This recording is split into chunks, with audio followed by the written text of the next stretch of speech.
আগামী ৩১ ডিসেম্বর জুলাই বিপ্লবের ঘোষণাপত্র দেবে বৈষম্য বিরোধী ছাত্র আন্দোলন ও জাতীয় নাগরিক কমিটি। এ নিয়ে সকালে রাজধানীর বাংলা মোটরে সংগঠনের কেন্দ্রীয় কার্যালয়ে সংবাদ সম্মেলন করে বৈষম্য বিরোধী ছাত্র আন্দোলনের নেতারা। সংবাদ সম্মেলনে বৈষম্য বিরোধী ছাত্র আন্দোলনের আহ্বায়ক হাসনাত আবদুল্লাহ বলেন, আগামী ৩১ ডিসেম্বর আওয়ামী লীগকে অপ্রাসঙ্গিক ঘোষণা এবং মুজিববাদী ৭২-এর সংবিধানকে কবর দেওয়া হবে। আওয়ামী লীগের এই যে ফেসিবাদের বিরুদ্ধে মানুষ দাঁড়িয়েছে, এই বিরুদ্ধে দাঁড়ানোকে সেখানে আমরা চাই স্বীকৃতি দেওয়া হোক। আমরা চাই এই মুজিববাদী সংবিধান কবরস্থ ঘোষণা করা হবে।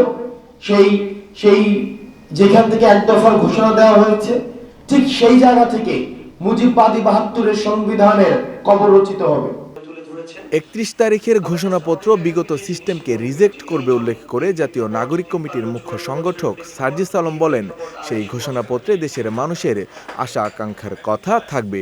এই বিপ্লব থেকে আগামীতে বাংলাদেশের মানুষ যারা এই অভ্যুত্থানের সাথে সম্পৃক্ত ছিল, যারা ফ্যাসিস্ট বিরোধী আন্দোলনে প্রত্যক্ষ এবং পরোক্ষভাবে অংশগ্রহণ করেছিল, তাদের প্রত্যাশা কি, আশা আকাঙ্ক্ষা কি, আমরা আমাদের জায়গা থেকে মনে করি এই সামগ্রিক বিষয়গুলো আমাদের এই জুলাই বিপ্লবের সামগ্রিক বিষয়গুলো একটি ঘোষণাপত্রে লিখিতভাবে লিপিবদ্ধ থাকা প্রয়োজন। এ সময় বৈষম্য বিরোধী ছাত্র আন্দোলনের সমন্বয়ক আব্দুল হান্নান মাসুদ বলেন, ২৪-এর বিপ্লব ৭১-এর মতো ব্যাহত হতে দেয়া যাবে না। ২৪-এর আন্দোলনে সকল ধর্ম ও জনগোষ্ঠীর মানুষ যেভাবে রাস্তায় নেমেছিল, সেই লড়াই এখনো চলমান।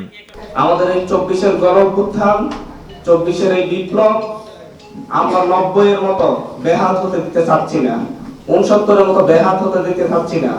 আমরা ৭১-এর মতো আমাদের এই ২৪-এর রক্ত ঝরা, ২৪-এর শহীদদের রক্তকে বৃথা যেতে দিতে চাচ্ছি না।